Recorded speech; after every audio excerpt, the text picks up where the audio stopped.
What really happened to the US soldiers who vanished in the Pacific during World War II? Thousands of young men, armed, trained, and ready for war, simply disappeared into the vast blue expanse. Some left behind broken radios and half-eaten rations. Others vanished from islands so small you could walk across them in an hour. Entire patrols were reported missing. Planes landed on empty airstrips with no trace of their crews. Official records gave little more than 3 words: missing in action. The Pacific was not just a battlefield. It was a labyrinth of jungles, coral reefs, and ocean storms. Places where men could vanish without a sound. But what makes this story more haunting is not just the mystery of where they went, it's the strange clues they left behind. Diaries found with half-finished sentences, abandoned helmets arranged in circles, SOS signals carved into trees that led nowhere. Were they captured, lost to nature, or swallowed by something far stranger? Stay with me, because in this film, we are going to uncover the chilling truth about these disappearances step by step, and by the end, you may never look at the Pacific War the same way again. Dawn comes quietly to the little island, a pale sheet of light creeping over the lagoon. Palms stand like a ragged picket line against the sky. The water is so clear you can count the ripples chasing a hermit crab. The air smells of salt, wet rope, and old cordite. A patrol camp lies empty. Bedrolls still rolled. Rations, torn open but barely touched. A radio sits on a crate, its headset knocked to the sand. There are boot prints here, and then, nothing. The prints end as if cut with a knife. That is where the story starts to pull you in. Because 8 men slept here, 8 men joked here, 8 men walked into a jungle they could have crossed in 8 minutes. And by noon, they belonged to the island the way a secret belongs to a whisper. Before we chase them, we have to step back and see the board they were placed on. The Pacific was not one war, it was 1,000 small wars unfolding at once. Atolls no one in America had ever heard of became names whispered in kitchens. Men who were trained in Texas and the Carolinas were suddenly reading the sea like a map someone had spilled coffee on. Supply lines were thin. Weather moved like a sledgehammer, radios worked until they didn't. In that environment, disappearance wasn't rare. It was part of the landscape. Even now, tens of thousands of American service members from World War II remain unaccounted for. A number you can put on a page, a hollow that refuses to be filled. The island where our 8 men vanished had a code name during the war. They called it Turn, not much more than a loop of coral tossed onto a reef. From above, it looks like a crescent drawn by a child, pale yellow against deep blue. In 1943, Turn mattered because a night current hugged its reef and slid north. Japanese barges used that current like a secret road. The task was to watch that road, count shadows, radio in what passed. The job was simple on paper and impossible in practice. Darkness out here is not like the darkness you know. It is thick enough to hang from. Sound is a trickster. Waves shift, palms whisper, a fish jumps, and a man hears an engine. A cloud crosses the moon, and a line of reef turns into a boat to the eye that wants to see it. The patrol reached Turn just before dusk. They came off a launch that had to bump across the reef twice, 2 nose into the lagoon. They moved fast. They kept their voices low. They dug shallow foxholes and cut palm fronds for cover. The corporal, in charge, someone once called him Tommy, scribbled time and bearing in a small notebook with one corner taped. He wrote, 2100 lights on water, steady, steady. Then gone. There is a skin of pencil where the line trails into a scratch. That page was found later in the dust beneath his bedroll. It felt like a hand raised halfway to ask for help. By midnight, wind came up, choppy and warm. The radio operator tried to call the destroyer sitting 10 miles off. Static, then a voice with a drawl, then more static. Signals were flickers of life. 3 times he thought he had a lock. 3 times the sea reached in and pulled the wire. At 1 in the morning, a shower passed. Short, loud, with heavy drops that slapped the sand like someone clapping near your ear. Then silence again. Just before 2, someone noted a smell like diesel. Somebody else said it was only wet palm. The corporal wrote possible contact. Bearing east by north, he underlined the words twice, which he never did for anything. That is the first payoff you deserve, so early in this story. He saw something. He marked it. It was real enough for a man to underline. And yet, even with a mark on paper, they vanished. That tension will carry us forward. If you want more deep dives that follow the breadcrumb to the end, you can tap subscribe and keep journeying with us. It helps this investigation reach more eyes, and it keeps us on these trails the history books tend to skip. At dawn, the launch that had left them came back for a scheduled check. The coxswain put a cigarette to his lip and was told to out if the smell travels. You never know. They found the camp, but not the men. They found the notebook with the slanted line and the double underline. They found helmets in a circle, 8 of them, resting upright like cups, set out for rain. In the sand, within the circle, someone had pressed the tip of a knife hard enough to scratch coral powder, then dragged it into a long looping shape like a question mark. The coxswain swore. The corpsman said they probably made a perimeter, then moved inland, but there were no tracks leading out of the circle. The sand was smooth, unhelpful, like someone had run a wet hand across ACHALK BOARD. Searchers traced the island in a spiral. They found an elbow of mangrove where the roots knit into a cage. They found a shallow pit with an American carton of cigarettes still sealed. They found an empty canteen that smelled faintly of metal and limes, which meant a man had scrubbed it recently. What they did not find were signs of a fight. No spent casings. No blood in the sand. No torn cloth.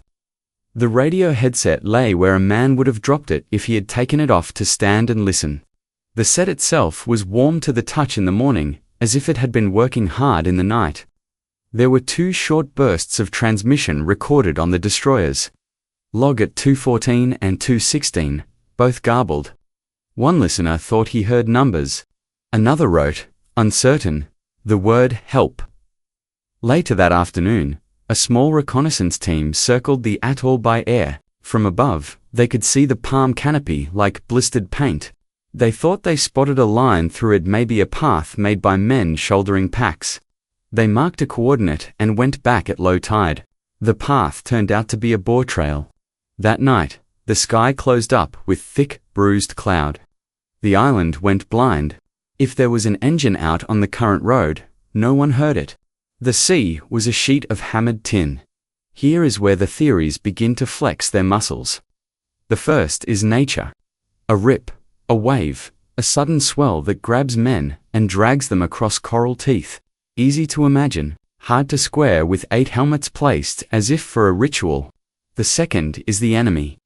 There are stories of barges that would drift in, engines idling low, and men who moved across sand the way a thought moves.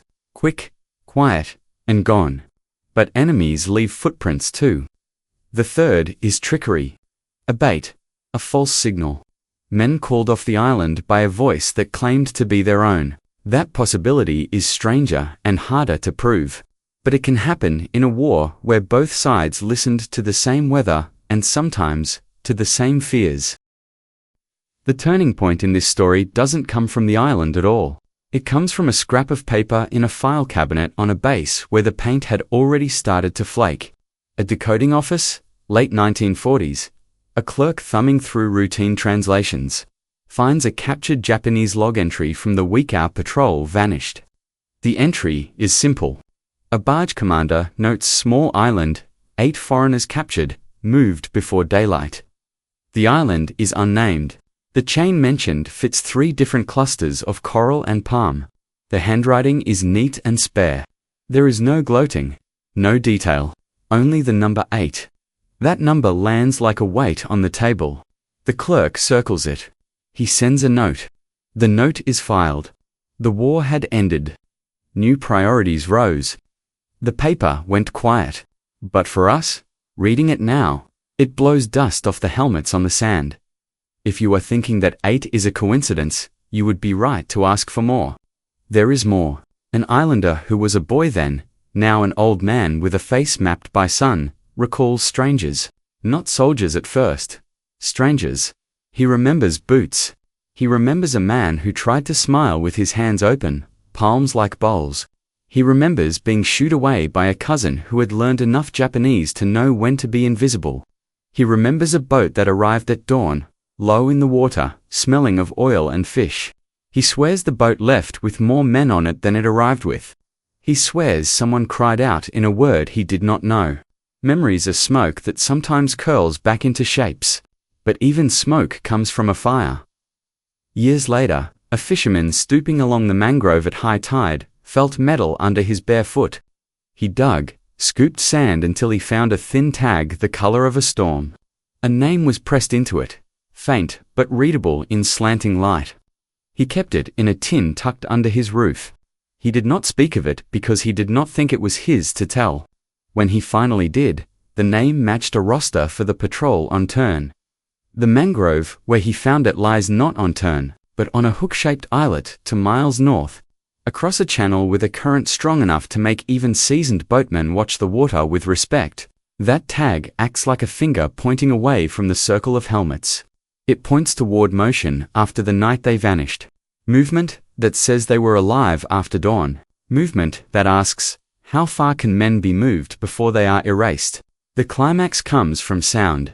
Not a shout or a gunshot, but a thin set of lines on paper that once was a voice. A radioman aboard the destroyer, the same ship that waited offshore, kept his own notebook. Men did that. Official logs lived in ink. Private logs lived in pencil. He wrote about coffee that tasted like rust. He drew a tiny fish next to a paragraph where he used a word he didn't like, and he apologized to the fish. And tucked in there is a note for 216. He logs a call sign that should have belonged only to the patrol on turn. He doesn't get the words. He gets 3 numbers, spaced like stepping stones. One number is off by a single digit if you compare it to turn's coordinates. Off by a digit that, if corrected, does not point to turn at all. It points to an unmarked sandbar visible only at the lowest tide. That sandbar sits in the current road. It is the kind of place men in a small craft might aim for if they were in a hurry or were being told to move. It is the kind of place you could stand on for an hour and then have to step off because the sea had decided to take it back. If 8 men were there, they had very little time to hail anyone. A wrong digit would have sent help to the wrong ring of blue. A right digit would have been a single chance in a sea of chances. Here is the twist that squeezes the breath for just a second. Aerial photographs taken during that week were later re-examined by a team looking for wrecks. They found, on a frame that had been dismissed for being half obscured by a cloud, faint letters on that sandbar.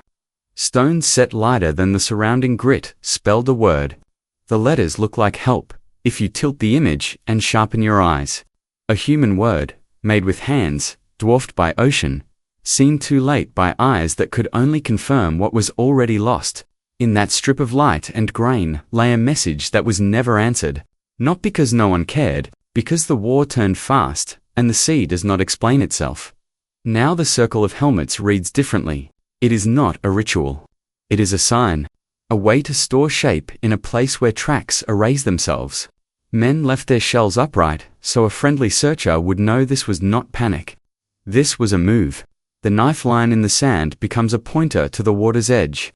The double underline in the corporal's notebook becomes a last insistence that something watched them from the east by north.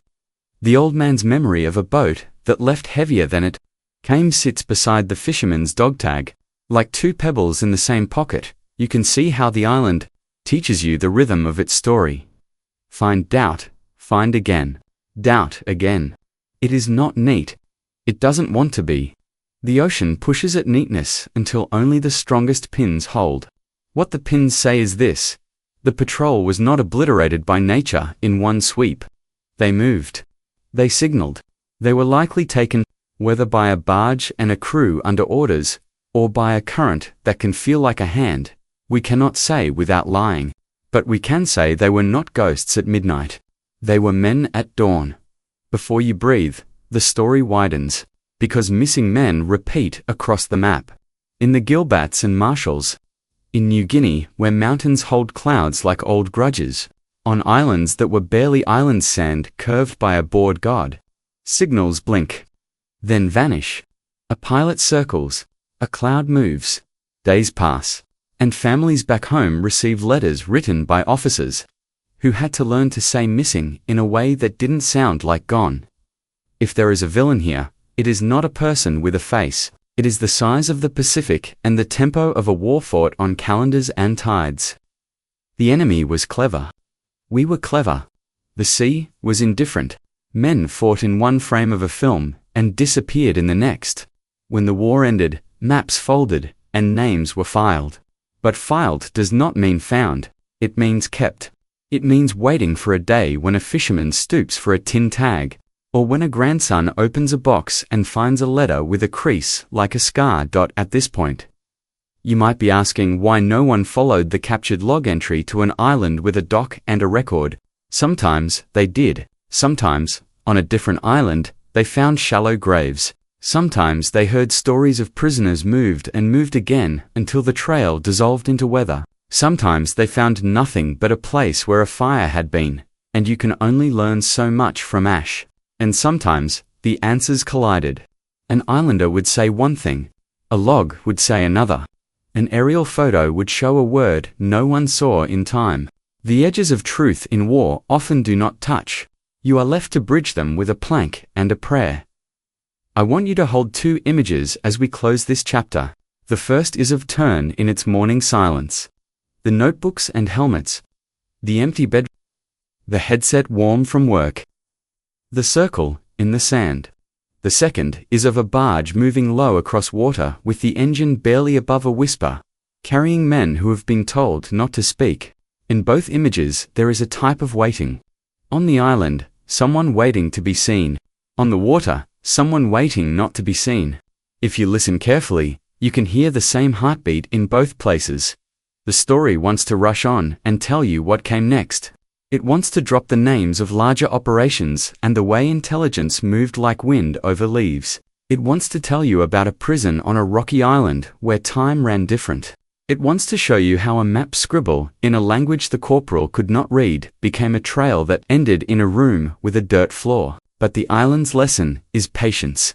The sea teaches you to breathe between waves. Night falls quickly in this part of the world. The palms are black cutouts. The lagoon turns slate. Out beyond the reef, something glows and then fades. It could be a wave breaking on a rock that only shows its back at low tide. It could be a barged bow lifting. You stand in the sand where the helmets once were, and you feel the pull, not just of the tide, but of the unknown. 8 men stepped into this same dark. The footprints did not last. The question did. In the next chapter, we follow that question across chains of islands. We sit with the men who read the air for hidden signals and the men who learn to disappear in a canoe. We open folders that stayed closed far too long. We meet a young radio man who swore he heard a voice that no one else could hear. But for now, we leave you on Tern, with the water creeping back over the sandbar where the stones once spelled a word, and a distant engine that may be nothing at all, or the last sound 8 men heard before the ocean took their names and scattered them like flecks of sun on water. The sea has a way of holding on to secrets, but sometimes it gives back just enough to drive the questions deeper. 2 years after the patrol on Tern disappeared, another story emerged hundreds of miles away, this one beginning not with silence, but with screams carried on the wind. It was a different island, but the echoes felt the same. Villagers whispered that one morning in 1945, their fathers had seen men in foreign uniforms tied together with rope, marched down a beach under guard. No one dared to approach. By the time the tide came in, the footprints were gone, and so were the men. When American forces eventually landed, they found nothing. No ropes, no bodies, only half a trench and a few metal buttons in the sand. This new account pulled the older mystery back into the light. Had the men from Tern suffered the same fate, or were these different ghosts walking parallel paths, their stories twisting together across the Pacific like vines on the same tree? Investigators began rereading old reports, digging up files that had been buried under newer wars. What they found was unsettling. Scattered testimonies, isolated sightings, fragments of maps that hinted at prisoner movements. None proved anything on their own, but together, they painted a shadow. The turning point came with one chilling document. In a Japanese camp report, captured after the war, there was a mention of 8 prisoners moved by boat, under heavy guard, toward a base that no longer existed by the time American forces arrived. No names, just the number 8. The same number that haunted Tern. Yet the location was wrong, far to the west. Could men have been dragged across hundreds of miles of hostile ocean, without leaving more trace than a few scratches in the sand? The possibility was terrifying, because it meant the Pacific itself became a prison cell.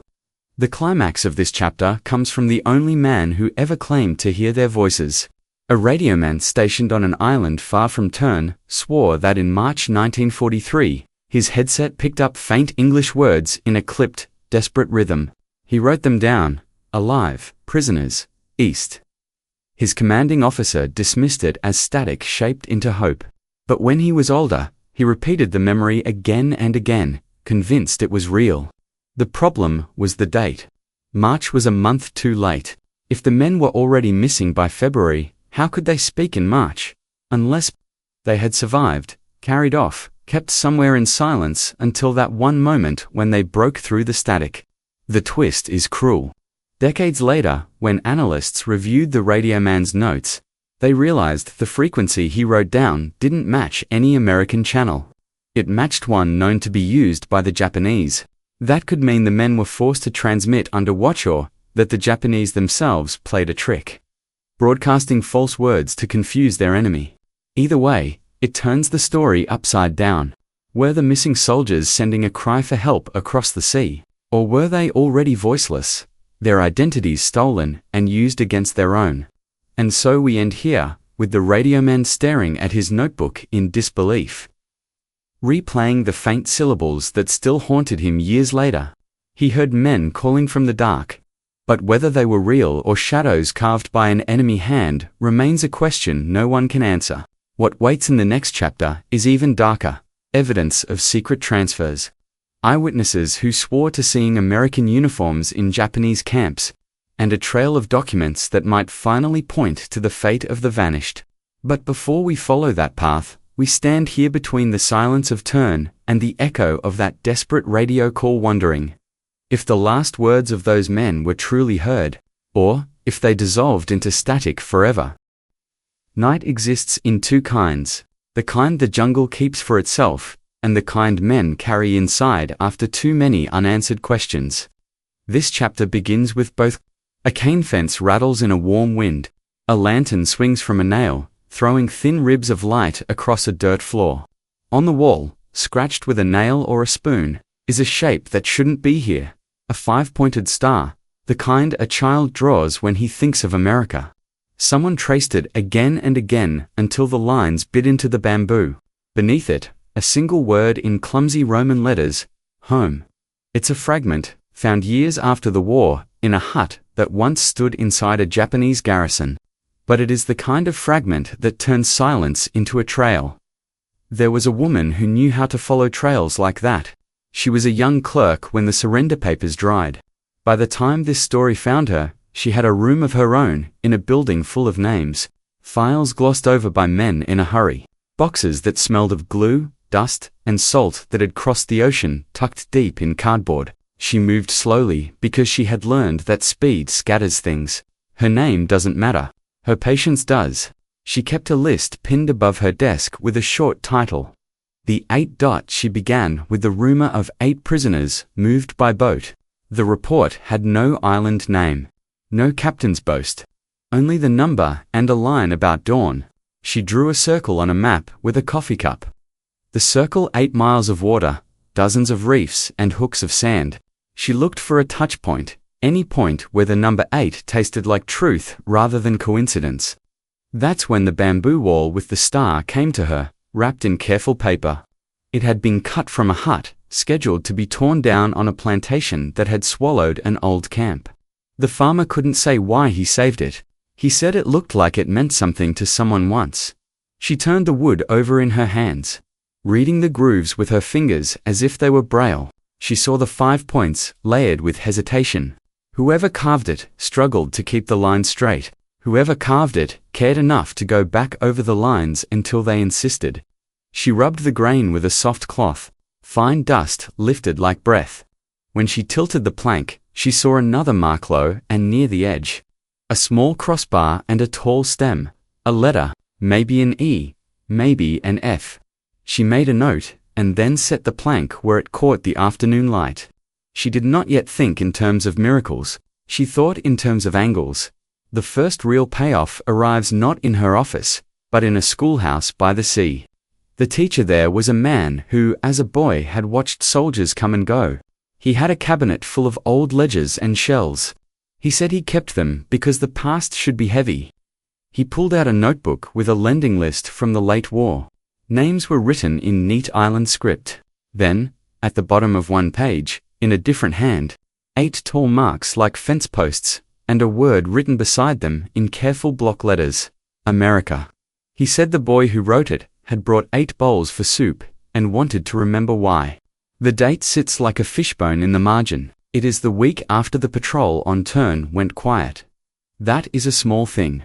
But it lives in the same air as the carved star, and the rumor of 8 moved before daylight. Together, they are a door that opens a little. If you're the kind of viewer who follows doors all the way to the rooms no one visits, you should stay with us and subscribe. It keeps this kind of slow searching possible. And it tells the algorithm these names still matter. The clerk wrote the date on her pinned list and drew a thin line to a reef-snagged channel whose current cut straight toward a larger island. Along that edge, she found another forgotten piece. A medicinal log from a camp infirmary, captured when the war turned. Most of it lists toothaches and fevers. There is a line with 8 foreigners, checked for fever, one with infected heel. No names, just the heel. It spoke to her in a strange way. A heel means a limp. A limp leaves a pattern in sand.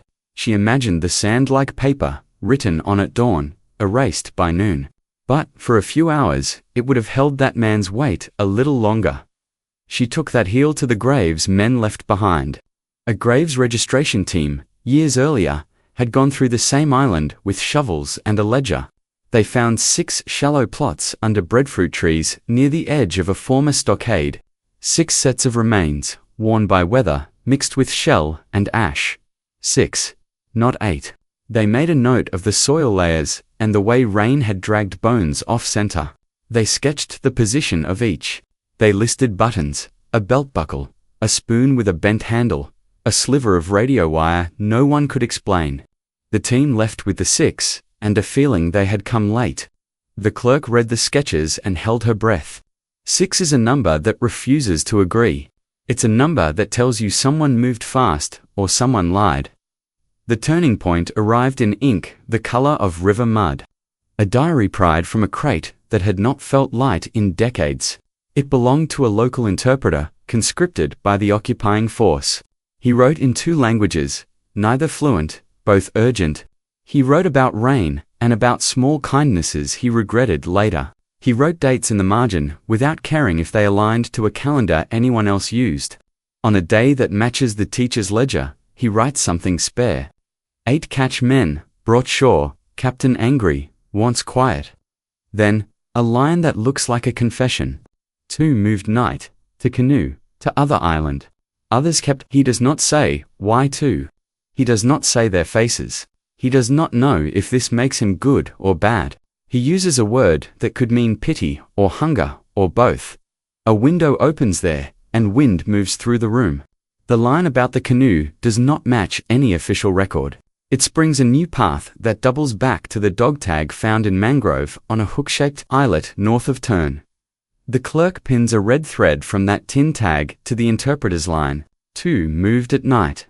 2 were carried or pushed or lowered into a canoe and slid along a channel where the current does most of your work if you let it.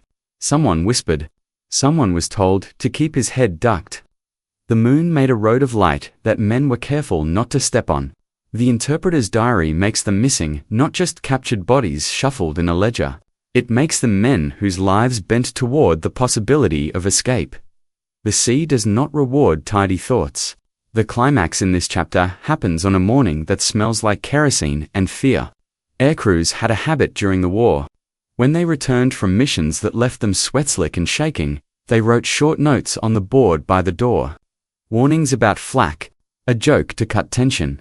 Once, a message none of them understood at the time. Campfires on the sand spit at saw 3 figures waving cloth, unsure, friendly. The island name is cut off by a thumbprint of grease. The crewman who wrote it died 6 weeks later. The note was never routed to anyone who could act on it. It drifted inside the building like paper driftwood. When the clerk found it, she felt something like a hand on her shoulder. 3 figures on a sand spit, waving cloth, a glance at a watch, and the next run began, and the chance fell into the water. She matched the date to low tide. Then to the unmarked bar of sand that the radioman's off-by-1 coordinates had pointed toward. The numbers lock like 2 tumblers turning into place. If the men from turn were moved by boat, if 2 slipped away into a canoe, if they reached that bar, they would have signaled with anything they had. Shirts, a precious map torn in half. The board says 3 figures. The Graves team found 6 on the island, 8 in all. The arithmetic of hope hurts the longer you hold it. The twist waits in a place where rumors are usually born and usually die, are marked by a wharf where men sell fish and stories with equal flourish. A woman there, middle-aged, half amused, to be asked, says she remembers her father's cousin telling her that long ago he met a man who spoke a few words of English like he had learned it under a roof rather than in a field. He had a healed cut across his heel. He was thin like a rope. He bought salt with a coin that had a hole in it and carried it away in a paper he folded carefully and tucked inside a tin. He owned a tin. She laughed at that. Men who owned tins owned time. The clerk wrote the woman's words down without lifting her head. A tin, a heel. Skeptics will rightfully bristle. Stories shift like sand. Cuts heal and leave scars that look like other scars. But here, the small details lean into one another. The infected heel in the infirmary log. The tin that kept a dog tag from turning into dust. The 2 moved by canoe. The 3 waving on a spit of sand at low tide. Together, they point to a night when the ocean tried to decide whether it would be jailer or accomplice. The clerk tracked the trail into a camp's last days, when commandant's orders sounded less like commands and more like bargaining. A set of papers captured with the interpreter's diary lists materials relocated before retreat. Bamboo poles, rope, to canoes. A radio that fell silent during a storm, and a single line with military coldness that turned the clerk's mouth to chalk. 6 units transferred inland. 2 units missing, presumed drowned. Units, not men. Drowned is a word the sea loves because it forgives it. Presumed is a word the living use when they need to keep moving.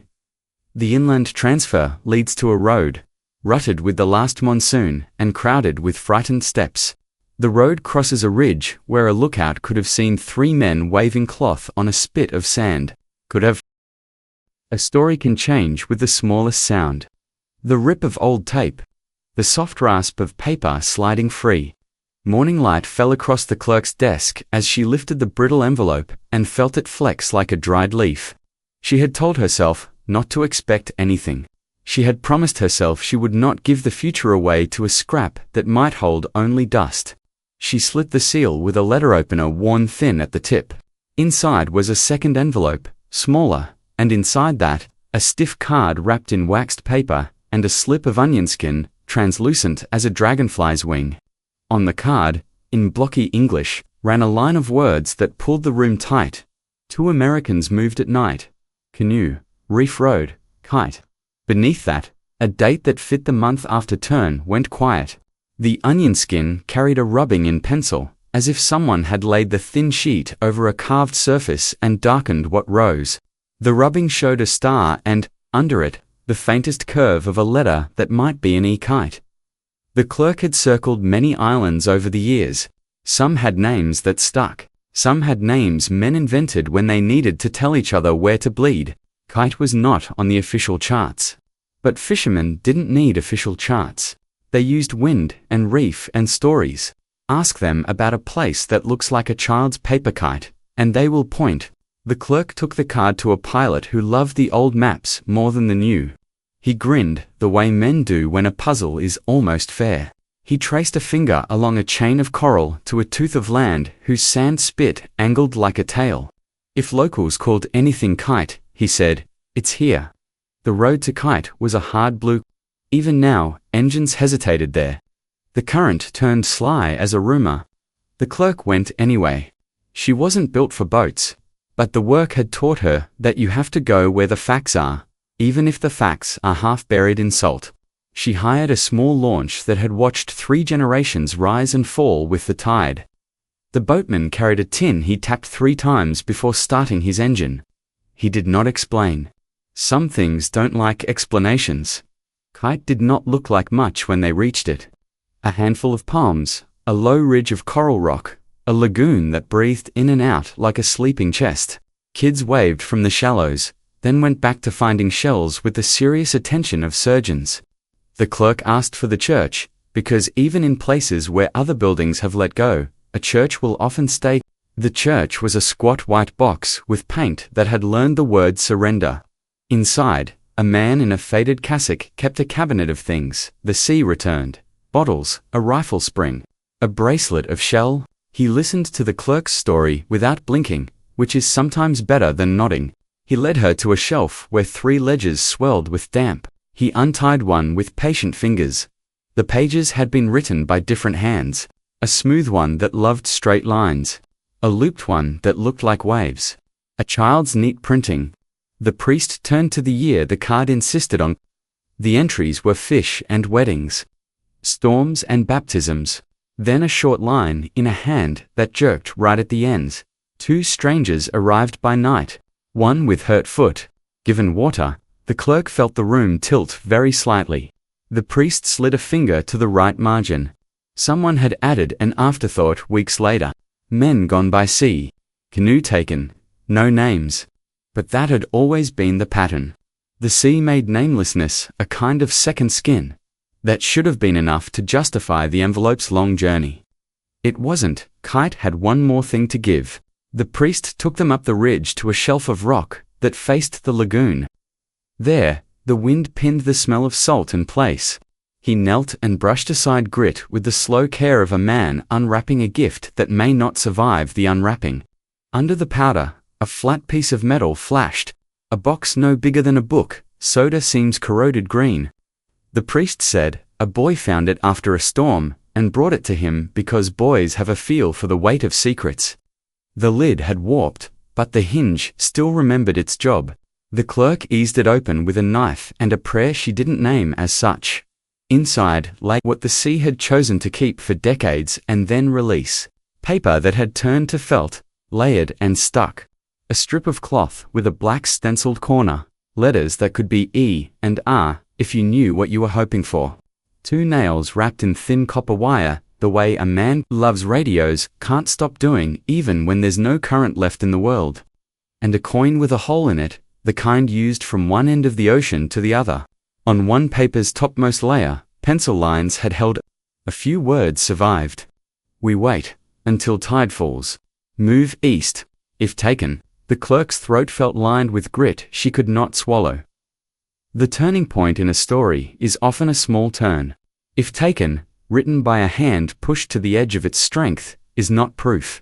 But it acts like proof in the only court that matters in a room like that. The court of plausibility that keeps men's names alive. The clerk photographed every layer. She tucked the cloth against the inside of the lid so it wouldn't become a leaf at the first wrong breeze. She closed the box and thanked the priest in a way that left the thanks available for more uses than one. On the walk down, the boatman spoke for the first time since they had landed. He said his grandmother had told him a story about men who walked into the lagoon at dusk, holding shirts like flags and stood on their toes, mouths to the air, waiting for the water to lower itself. She said the sea liked them, he added, because it did not take them then. The clerk returned to the capital with a box that felt heavier than metal. She knew better than to claim she had found the fate of the 8. That would make the truth recoil. Instead, she followed the box's most ordinary clue. The coin with the hole. It wasn't American. It wasn't Japanese. It was the currency of a port further west, a place where trade ran even when war tried to stomp it flat. She flew there, carrying the box in her lap like a sleeping bird. The port smelled of diesel and frying fish and rain that had decided to wait one more hour. She went to the market, because people who move beginnings and endings around tend to keep a stall where two alleys meet. An old woman, at a table of bottles, saw the box before she saw the clerk. She tapped its lid with a fingernail and shook her head as if scolding a brave child. Then she asked a question no one had asked in years. Which of the Americans? The clerk said, "The two." The woman nodded toward a man with a cap pulled low and a scar that parted his eyebrow. The man didn't stand until his cigarette decided to go out. He led them to the back of a shack that smelled of rope. There, he unfolded the story like a net and showed where it had mended and where it still gaped. His father had worked for a trader who liked to boast that he could move anything on water if you paid him, and if you kept your eyes down when the time came. One night, long after curfew had become a word with teeth, a canoe slid under the wharf with two men in it. They were thin in the places that make a man look young and old at the same time. One had a limp that threw him left at the first step. They did not speak except in a language that was not local and not Japanese and not any island word the men on the wharf knew. But language doesn't own thirst. They drank, and then they held their hands out the way people do when they want to buy time, not goods. A captain came. He said no. The trader said no.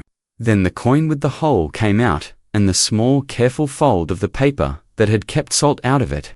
The trader swore. He said yes, there is a place where histories overlap like roof tiles. The man took them there in his story. Not far from the port lies a creek that disappears into mangrove, then into a channel that opens into a bay with a cemetery behind it. Behind the cemetery is a hill with caves in its side. During the war, those caves kept everything men couldn't risk keeping above ground: food, radios, people. The man's father had made a delivery to the third cave from the left. One night, he said, a soldier with a tired face stood at the mouth and looked at the Americans, as if seeing a future that would require both courage and forgiveness. He let them in. That is all. He let them in. The man flicked ash out the door and said his father always left off the ending because he liked to leave some parts for the listener to finish. The climax crested in the cool of that cave. Decades late and immediate as a breath on the back of the neck, the clerk walked the path, counting the caves the way the man had told it, feeling the hill press its damp into her shoulder. The third cave from the left did not look like much. It looked like a frown in the earth. But inside, the light found a shelf of rock, smoothed by hands. And on that shelf, a rusted radio, its guts tangled like a bird's nest. Beside it, a rectangle of wood that could have been a table if you were willing to sit on the floor and pretend. The clerk touched the radio as if asking permission. A bird called outside like laughter. She kneeled and looked at the wall. There, shallow but deliberate, ran a line of Morse dots and dashes so thin she almost missed them. 3 short, 3 long, 3 short. The universal call. Someone had put it there with a nail, or with a wire, or with the edge of a patience that had finally frayed. Rain came in thin lines that didn't seem to fall so much as hang between the sky and the tarps. The ridge smelled of wet leaves and iron. Men worked in murmurs, hands moving the way hands move when they know they're touching time.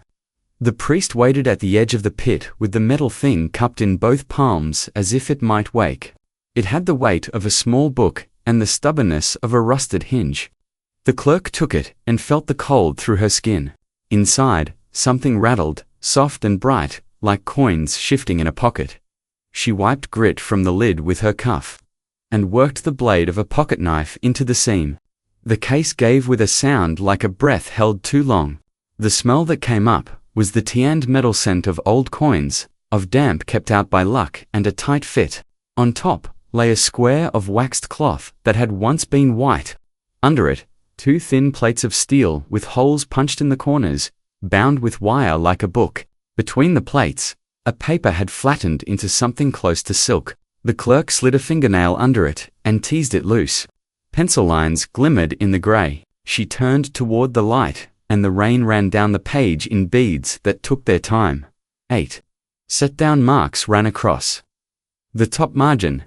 The kind a man makes counting and not wanting to write numbers because numbers feel too clear. 2 of the marks were circled. Beside them, a small drawing of a crescent with a tail. Kite, the shape said without saying. Beneath, a sentence in a careful, awkward English hand. For America too, if we taken, we go east by night. The letters had been pressed hard, as if the writer worried the pencil would refuse to obey unless convinced. At the bottom edge, offset and faint, a name had tried to be born. A T, a short O. A stroke that could have turned into an M. The clerk pressed the page flat with her palm. The priest made a sound in his throat that could have been a prayer. Or a thank you, or both. The first rattle of certainty came from the plates themselves. They were not blank. Impressions ran along them, as if something soft had been pressed between the steel and a hard table. The clerk turned the top plate and saw the faint mirror of letters. Not letters that belonged to the writer, but letters that belonged to a different thing. A tag or a stamp. She sandwiched the paper again, put the steel where it had been, set the waxed cloth back, and closed the case. She tucked it under her arm the way you tuck a book when you're afraid it might try to leave dot in the pit. Rain made polka dots on dark dirt. Someone's trowel struck stone, someone else's struck emptiness. And then someone brushed soil from something that was not soil at all. The shape of a skull surfaced slowly, as if thinking about whether to join this century. The graves team moved like water over a stone. They had done this before. They knew how to see without rushing. The 7th skull lay higher than the others, tucked in closer to the slope. And there was a piece of metal beneath it that made the trowel jump. It was a belt buckle. Its tongue had rusted into the O of the frame. It carried a faint eagle under scratches in the slope's face. The stain of another burial line ran at an angle no one expected. 7, not 6. The old report had missed a pocket, or the rain had moved the earth since, or someone had added to the hill after the first team left. The clerk could feel the numbers rearrange in her mind and settle in a new order. 6 moved inland, 1 lost in the transfer and placed by hands that buried fast. It did not close the circle. It pressed the edge tighter. She watched the priest's face as he watched the skull, and she saw the way sorrow can be both general and precise at once. The turning point arrived in a sound, so small it might never have been heard if the tarp hadn't flapped just then and made everyone look up. A boy at the edge of the clearing held a jar similar to the one from the pen. He was barefoot and serious. He said his uncle had given it to him to sell to tourists. He said he didn't want to sell it. He said he thought it belonged here. Inside the jar lay 2 round pieces of metal with holes and a strip of cloth cut evenly at the edge. The clerk bought it for the price of a small miracle and opened it with the kind of care that makes even the skeptical nod. The coins matched the port. The strip of cloth carried a blocky corner of paint, E and R again, pushed together like people on a ferry when the rain comes hard.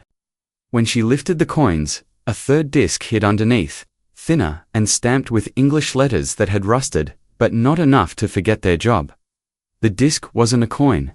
It was a unit marker, the sort of thing men punch out of scrap to remember which boat they belong to. Around the rim, hand-stamped with impatience and a hammer that had bounced once, a set of characters ran, COA-. Then R, then a 4, that looked like a 9 until you tilted it. She thought of the sailor who had mailed her the scrap of awning. She thought of his habit of choosing letters and keeping them safe. She turned the disc until it caught the flat morning. COR4 could be a nothing. It could also be exactly the kind of sloppy imprint a man makes when he uses a bolt head to hold the stamp straight. It could be a unit designation so homemade, it would never show up in any typed list. The team moved the 7th skull onto canvas. Someone called her name. A tooth glinted from a pile of silt, the way a lighthouse does when you're not sure which island you're seeing. It had a filling white metal, square-shouldered. American work from before the alloys changed. The clerk took a step closer without meaning to. A heel of bone sat near the tooth and it had a shallow notch where an infection might have eaten and healed again. She pictured the infirmary log with one with infected heel and the man in the market who laughed at the idea of a tin. Because a tin meant time. The ridge gave them the heel. The jar gave them the tin. The case gave them the plan. The numbers began to sing to each other. If the plan was east by night, then the cave and the sub-reports aligned like stars men used to follow when compasses failed. East, to Kite, to the church ledgers, to the bar with the rope smell, to the man with the scar who had taught the path to his son, as if teaching a song. If two men had made it out and crossed back into the sea's mouth more than once, then they had been as lucky as any to win any war anywhere. If they had also been unlucky in the end, then the strip of cloth and the coins and the disc and the case were what remained of their argument with fate. The climax drew itself up as the team lifted a length of rusted chain that had been threaded through a massive root. The chain ended in two cuffs whose locks had given up. One cuff still held a leather darker than it should have been, a remnant that could not possibly have lasted, and yet had. The priest's hand went to his mouth. The clerk looked down at the cuffs and felt anger's clean heat rise through the dumb wet of the day. Shackles in a grave meant transfer and speed and fear. Shackles with locks blown by rust meant someone had tried to move men like numbers, and the earth had refused to keep the account. Tidy. She opened the metal case again and paged the steelbook with her thumb until another thin piece slid free. It was a strip of foil folded 4 times and embroidered with corrosion. Inside it, cradled tight, a sliver of quartz pressed into a small wireframe. A radio crystal. Men make trinkets out of anything when they need luck. Men keep real parts when they need hope. She lifted it, and the priest brought out a handkerchief, respectful enough for a church altar to hold it. While she photographed it, in the grey light, a crystal meant someone had tried to make an old radio willing again. It brought the cave closer, the scratched SOS, the list of dates, the word sub, under a fish drawing. This tiny thing could not call across oceans. It could make a dead box breathe 2 inches farther. Sometimes 2 inches is all that stands between a man and a ship that hears him. Then the twist uncoiled in the paper like a snake that had slept, warm and patient. In the bottom of the case, under the steel plates, under the waxed cloth, lay a card cut from a carton and smoothed flat. On one side, someone had written frequencies, a neat list, numbers like stairsteps, 3105, 4250, 5200. The last number had been scratched out hard. Beside it, in small Japanese characters, hovered a word the clerk could not read but knew the shape of. She sent a photo to the interpreter in the capital. The reply came back quick and strange. The word did not mean America. It meant bait. The cliff she had climbed shuddered under her feet. The radio man's note with the live prisoners eased the use of a Japanese frequency at the time he wrote it. The possibility that the voices he heard were real and forced.